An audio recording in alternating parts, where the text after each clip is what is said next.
Hello and welcome. Today I will be talking about Baccano, Volume 13, 2002, Side B, Blood Sabbath, and this is the second to last volume of the 2002 arc.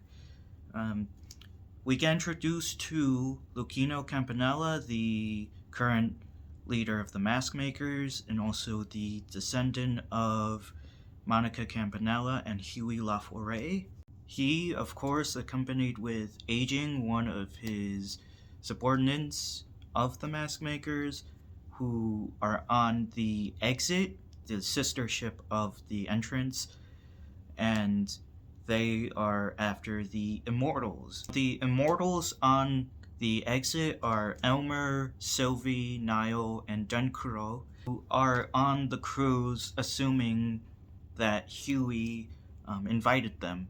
So we then get introduced to a religious cult named Sample. Their motive is to not feel pain, and in order to do so, they basically use sacrificial gods. Then get introduced to Celis Artia, who is an employer of a detective agency who are looking into Sample, and they end up finding her out, and another character who is the leader named Bride makes her a temporary spouse now called Lukote. Does name drop Izaya Orihara, who is a character from Durarara, and yeah, when I heard the name Orihara, I was thinking, what was Izaya up to? I know he was probably gonna be told to dispose of the bodies that Sample had dealt with, but still, Izaya has some connections with them, so that's nice bit of Naritaverse lore, I guess. Meanwhile, at Yokohama port, the Immortals are there and the Mask Makers too, and Niall and Aging get a scene where she goes to ask about Niall's mask, and yeah, she's more nonchalant and he's more brooding and serious, and yeah, the conversation could have led to a fight. And now all three groups, the Immortals, Sample, and the Mask Makers, have now boarded the exit. And then one of my favorite scenes that comes up is the Rookie Warlock magic show, where Sophie was one of the participants, and when Rookie ended up doing the trick, Sylvie had a genuine smile. And yeah, if you knew Sylvie from volumes 5 and hell, even the anime, you'd know that she lost Greto, and it weighed on her for a very long time, so getting her to smile like that is really nice. We also got to see Aging assembling a minigun. Aging in the novel is described to be a very big woman, very big and buff, also with Chun-Li thighs. So it was again pretty amusing to see person assembling a very big gun. So yeah, especially on a cruise ship where everything is tightly packed. It's not an open area. It's very closed. So yeah, there's bound to be chaos with a big woman with a minigun. So yeah, on a cruise ship. And there's a scene where Lucchino does a magic trick for a few kids, and it's revealed that these kids are wearing red and black, and yeah, that's gonna also be important for later on. But yeah, Lucchino is actually a magician from Lotto Valentino, the place from Volume 11, where Huey, Monica, and Elmer grew up, and is under the Rookie Warlock persona, who is a magician. In this novel, Lucchino, or Rookie, has struggles with his standing as the president of the Mask Makers because they're a mercenary group, and he would have to get his hands dirty. and when he did, he kind of regretted it and had this like mask on him whenever he did get his hands dirty. Also get to see Sample slowly controlling the exit, and also Bright's um, interest in Sylvie after, like, during the show and all of that. And yeah, after the show, Elmer and Lucino interact, and um, Elmer, as always, sees through the fake smile of Lucino, so of course we're gonna get some classic Elmer stuff with the both of them. So yeah. Then Sample takes control of the exit. Um, both Rookie and Aging are holding through. Celeste tries to find Sylvie, and Niall leaves the cabin to investigate gunfire. There's also a scene where Niall, Denkuro, and Elmer were talking about Fairmay, who, yeah, like both Niall and Denkuro would assume to be a good guy, but as readers or watchers of the anime know that he is not.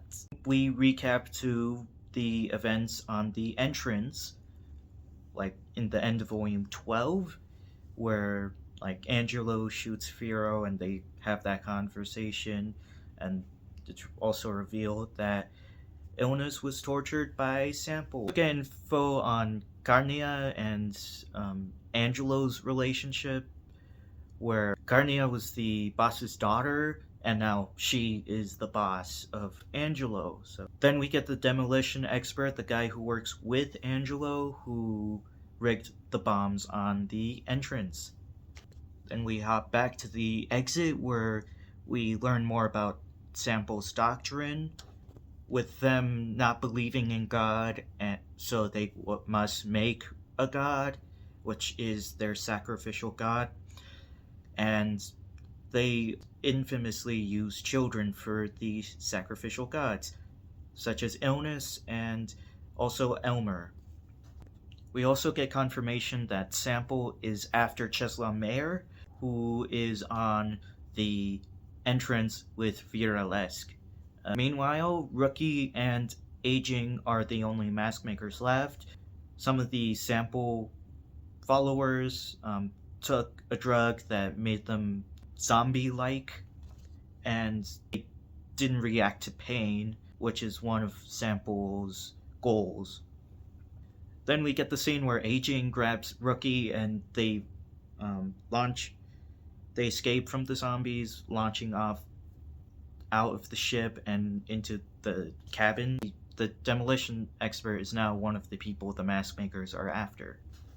Meanwhile, Ches is with Bobby's group, while Firo, Ennis, Angelo, and the Gear, which is Bobby in disguise, were busy with the reunion of Angelo and Carnia.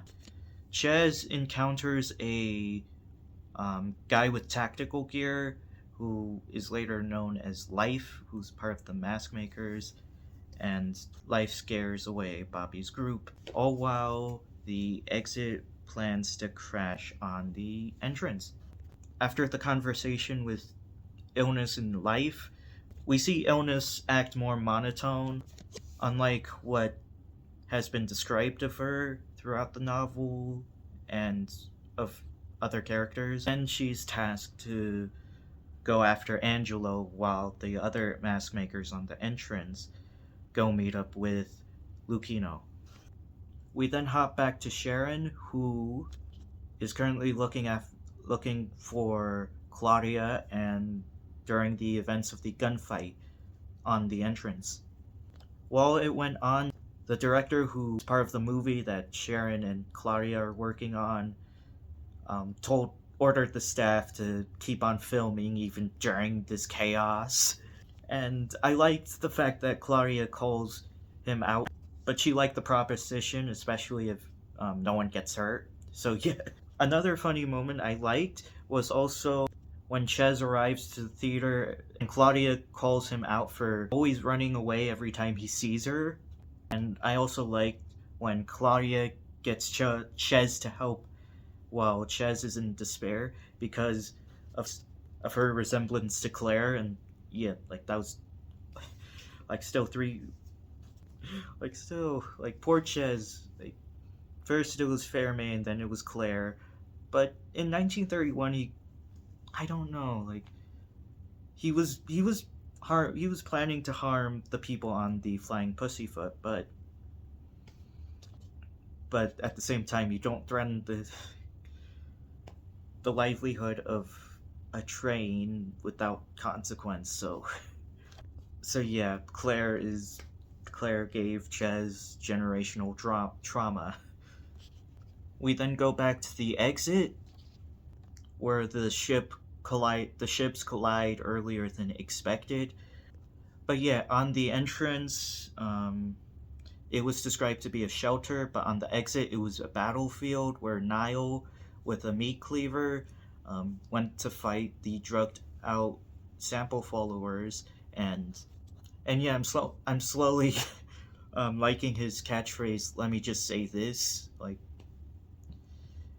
it's it's badass in a way, and a bit overdone, but the way the novel describes the zombie like sample followers um, is that their smiles are kind of similar to Elmer's. I also liked when Elmer teases Denkuro about his crush on Sylvie, and when Elmer tells him to pick her up to show her how cool he is, it's kind of sweet. I kind of want to see what leads up to that, or what I kind of want to see how that goes. So I also liked when Sample on the PA system, pretending to be the mask makers, tells the passengers to apprehend the immortals, and it kind of makes sense. Like I feel like that's something 1931 should have had, where um, because yeah, like it kind of feels realistic, like that you're just imagine you are in that situation. Like yeah, you'd obviously listen to them and do what they say, or else that ship is gonna like both of the ships are gonna crash. So yeah, I like that. It was definitely one of my favorite parts of this novel. We also get to see Denkuro question Elmer if the mask makers were Huey's doing, but Elmer didn't believe so. And we also get to see that Elmer technically never left the mask makers. Both of them separate, with Denkuro finding Sylvie and Elmer going to see Lucino, and Jing and Rookie make it back to their cabin and they hear the imposters on the PA system, and Rookie finds out his group aren't the only ones looking for the immortals. Then Aging gives Rookie a stiletto, which is the famous weapon that was used by the original mask maker, Monica Campanella, also his ancestor. The passengers, of course, try to capture Denkuro. It's a situation that um, really brings out um, desperation out of people, which is also what I liked about um, the situation. It gives it more tension. Then Denkuro says that they can't stop him because he's there to stop Niall, and yeah, like Niall is a firecracker. But yeah, we find out that the drug that the sample followers are using is similar to the one from Volume 11, and it turns out to be an inferior version of that drug. And it leads Denkuro to ask Niall if it was Huey's doing. Then Solis arrives to tell Denkuro and Niall to warn them about Sample are after Sylvie. Bride arrives to Sylvie's cabin. Sylvie gets reminded of the Advana Avis, When she encounters him, we see Bride propose to Sylvie, and she declines. But he reminds her. He brings up Gretel, which leaves me wondering, like, Sample really has a lot of info on these immortals. Like, how did they obtain it? And yeah, it was also again like throughout this novel, like everything that ends up well just turns to crud, mud. Everything that goes on well turns to mud, and it's just so hard to read. Like the next volumes are gonna be like that. So, he then gasses Sylvie. Then we go back to the entrance with Sharon using what his great grandma Chane had taught him, which was stealth, as he used it to hone his skills as a stuntman. And so I'd say most of his skills might have came from Chane more than Claire, but he's still looking for Claudia and the movie crew. It's then told to us, readers, that Sharon overhears one of the mask makers talk to themselves as it's told to us that Sharon Walken would be in the most danger of anyone in the entrance, and that says a lot. Like what kind of, like who's that person who's talking to themselves? So we hop now to Angelo and Illness, where we get to hear more about Angelo, and his reason for not killing women and children was because of protest and not believing it was admirable. It's mostly his pride and self-respect as a gunman. I also liked the conversation between the both of them, um, because yeah, like Illness has been through so much, and he told her that it didn't matter who has been through more. Some are born into the world, and I feel like it's a conversation that Illness could possibly need to hear. But Cheslaw arrives to stop her from pulling the trigger, and it's revealed that he was sent on recon by Claudia, as Angelo asks if Cheslaw was Fiero's little brother, because we cut to Fiero, who is still looking for Ches, but runs into both Sharon and Life, but Life disappears. This moment, we actually do see Sharon being concerned for Claudia. Of course, it's his sister, so who wouldn't be concerned of a loved one? But it's one of those cases where he isn't always portrayed as the silent type, which was cool to see. Then back on the exit, we see Rookie and Jing encountering the kids from earlier at Yokohama port, where they are wearing the red and black, which are the colors of Sample. Then Elmer emerges to talk with Lucino, who wanted to see Rookie smile. Just classic Elmer. Wants to see people smile. So yeah, that's...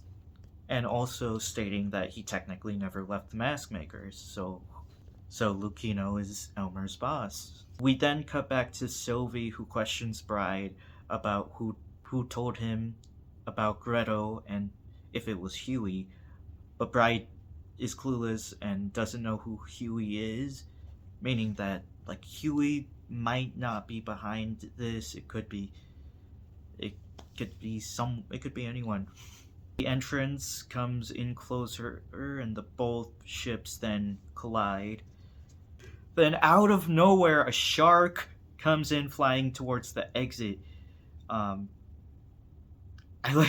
liked when the shark, of all things, made Sample followers freeze. Like, yeah, the shark, it's big, menacing. I think it might be a great white shark. I don't know. Like, Narita loves sharks. That's what I found out.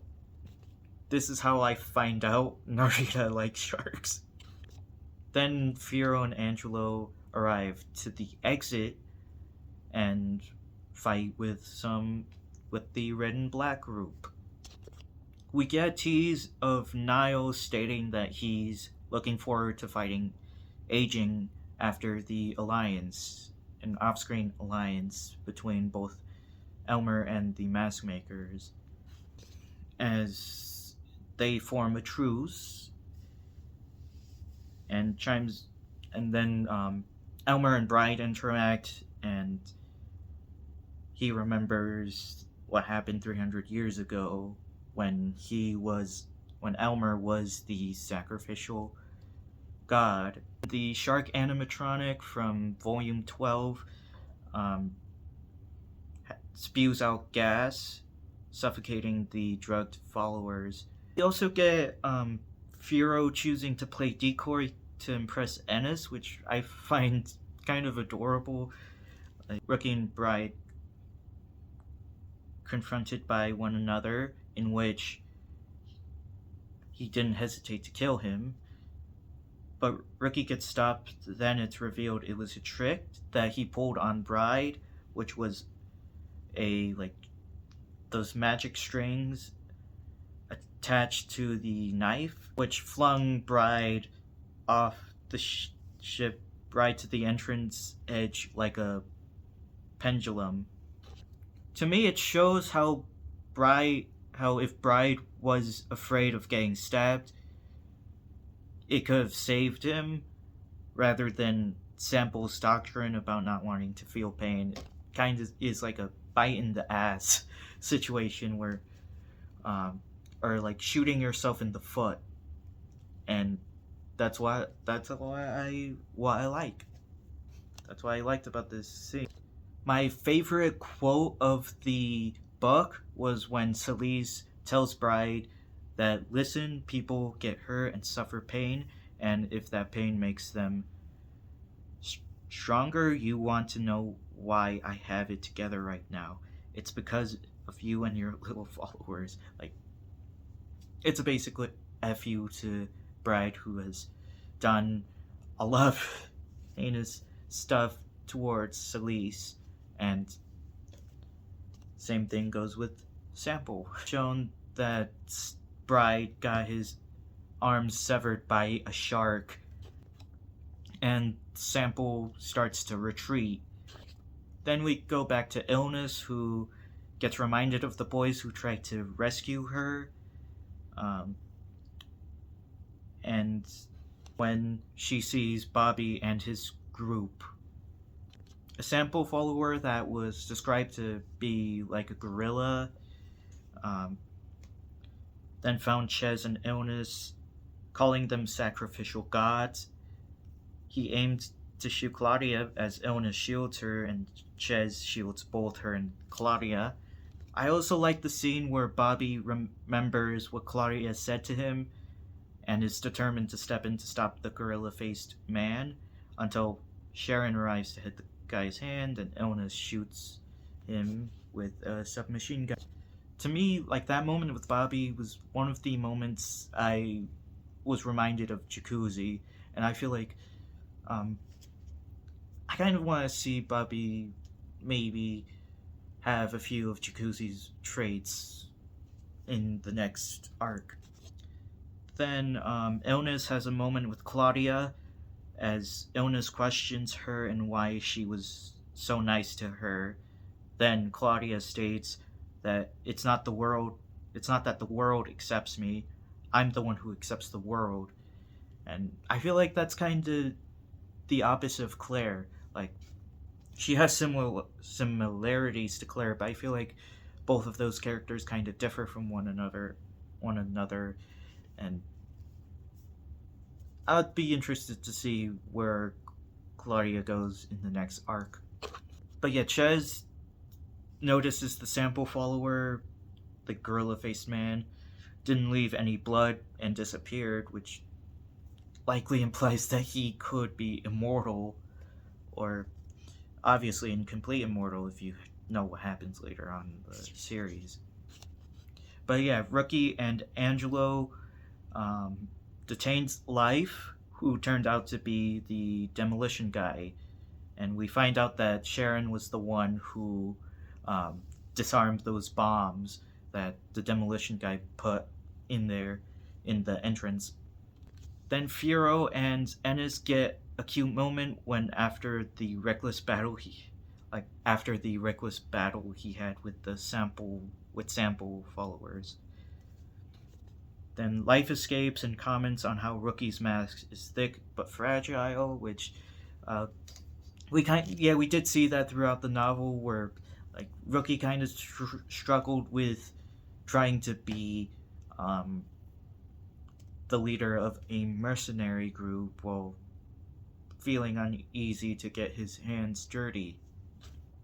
Then Bride, when he's like about to die, was offered the some drug by Life slash Viralesque, and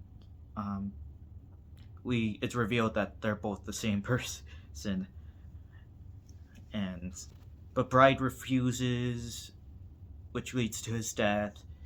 And yeah, that is now this is after the events of the cruise ships, where Isaac and Miria brought in Bobby and his group to be Martillo errand boys. And yeah, it's revealed that Bobby has a crush on Carnia, and the reason why he joined to begin with. And yeah, that's kind of adorable. Very, very much like his ancestor Jacuzzi. Then it's revealed that Angelo joins the Martillos as a bodyguard. The entrance, Illness did get shot and had to be sent to an infirmary, but she got kidnapped. And Claudia is determined to rescue Illness, which is what I really like about Claudia. Like, she uses all her resources to hire like a private investigator. And we get Celise, who tells her that she has a score to sell with Sample, and it's great setup.